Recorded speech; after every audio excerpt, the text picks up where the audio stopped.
So today, we're jumping into this really incredible report that basically takes the cultural map of a city like Boston, tears it up, and forces us to ask a pretty fundamental question. Where does a city's creative soul actually live? And right off the bat, this one sentence just nails the whole point of the Where Culture Lives report. It's a direct challenge, right? It says that if you think culture is just something you buy a ticket for, you're missing the real story. The most vibrant, living culture in the city, well, it's happening somewhere else entirely. All right, so here's how we're going to break this down.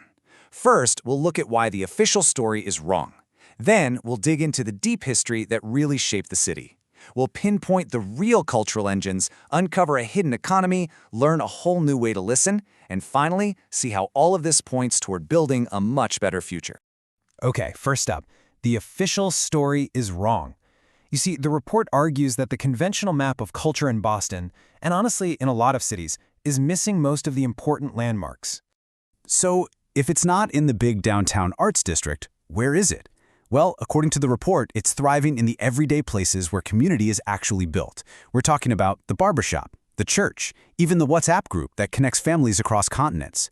These aren't just places, they are the real venues. Now, to really get why culture lives in these spaces, you have to understand who lives in Boston, and just as important, how they got here. And look, this isn't some recent thing. It's a story that's been over a century in the making. The city's black population has been shaped by two just massive, monumental forces. First, you have the Great Migration, which saw black Americans move north from the south in two huge waves.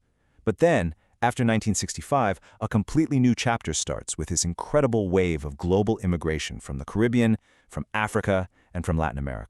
And this, well, this is the result. This number is absolutely staggering. More than 1 in 3 black residents in Greater Boston is foreign-born. Let that sink in. That's the highest share of any major metro area in the entire country. And that fact fundamentally changes what Black Boston even means. So here's the crucial point. You can't talk about Black Boston like it's one single thing. It's not.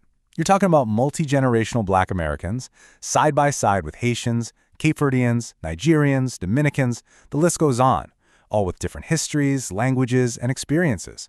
And any cultural plan that ignores that diversity is just set up to fail from the start. So that brings us to Section 3, the cultural engines. At the absolute heart of this story are 2 specific neighborhoods, Roxbury and Dorchester. You know, these neighborhoods really live a dual reality. On one hand, you have all the systemic challenges that are, let's be honest, often the only story that gets told: poverty, racism, instability. But the report uncovers this whole other truth. These are incredibly powerful centers of culture, hubs of entrepreneurship, and home to unique global histories. They are sites of knowledge, not just sites of need. And this idea leads us to one of the most fascinating concepts in the entire report, this massive, thriving, creative economy that is almost completely invisible to all the official data and funding streams. It's happening right under our noses. So if it's not being counted in those official reports from big arts organizations and nonprofits, where is it? I mean, where's all this creative energy actually flowing? It's right here. It's the artistry and identity work happening in hair salons. It's the powerful music and healing that happens in church choirs. It's the pure entrepreneurship of food vendors, the amazing digital creativity of young people on social media, and the countless side hustles, from DJing to graphic design, that are real, economically important activities. So, if our traditional tools can't even see this culture, how on earth do you map it? Well, the report proposes a new legend for the map. It's called the APC listening model. Think about it. The old tools, things like public hearings and dry, static surveys, they often fail because, well, they only really capture the voices of people who are already comfortable in those kinds of bureaucratic settings. The APC model completely flips the script, using things like poetry, storytelling, and safe space dialogues to hear from everybody else. Okay, let's break this down. The A stands for artistic, using art to let people express truths they might not be able to say directly. The P is for psychological. This is about understanding that how a community feels, how it heals, and how it copes with stress is absolutely crucial data. And finally, C is for cultural, paying deep, respectful attention to the specific diaspora histories, languages, and rituals that actually define a community. This quote right here gets to the absolute heart of the model. Mental health is cultural data. The argument is powerful. You cannot separate a community's culture from its collective well-being.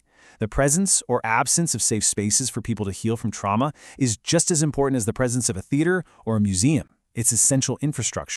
So we have a new map and a new way of listening. Where does that leave us? In our final section, let's look at why this all matters and how you actually turn these powerful insights into real, tangible infrastructure.